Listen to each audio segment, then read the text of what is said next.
بس يا ستي بقت مقضيها حجج. شويه بقى عربيته عطلانه، اصله عنده مشوار مهم، وكل ما تدي ميعاد للعروسه اقوم ضاربه لها. طب العروسه ذنبها ايه؟ ذنبها انها عايزه تتجوز بالطريقه دي. هو في حد بيتجوز كده النهارده؟ وبعدين بقول لك يسيبك منها يا ستي، ربنا يكرمها بواحد احسن مني 100 مره. انت عارف انا المشكله عندي في امي. انا حاسس ان انا هيجي لها جلطه بسببي. لا لا، ان شاء الله الهديه تعجبها وتنسيها بقى المصايب بتاعتك. طبعا هتعجبك. مش انت اللي مختارها برضه ولا ايه؟ صدقتي بقى انها خدمه انسانيه؟ مش انت اللي ما كنتيش مصدقاني؟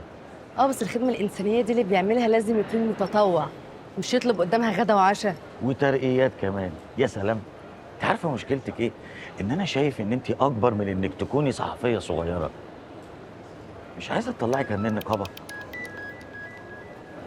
طب لحظه هجيب حاجه بس وجاي.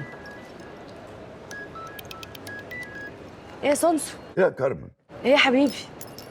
انا في الشغل.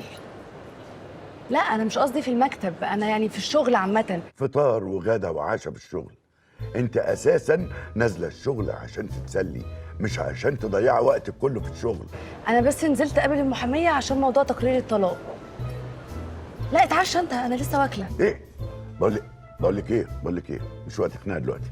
يلا يلا، مع السلامه. سلام.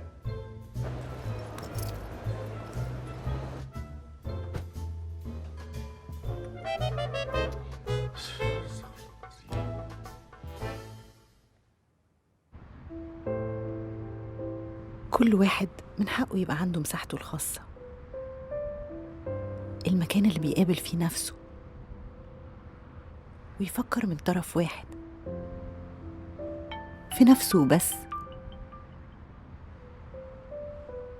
بعيد عن كل الالتزامات والضغوط.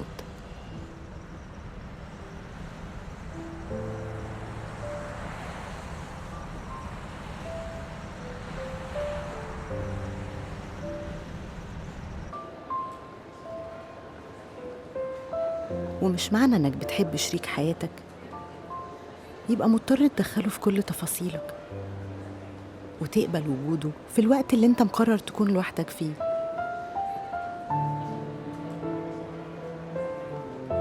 او حتى مع شخص تاني غيره انت بترتاح معاه. ومن حق كل طرف انه يلاقي احترام لخصوصيته ويبقى آمن في مساحته الخاصة من غير أي تدخل أو فرض حصار.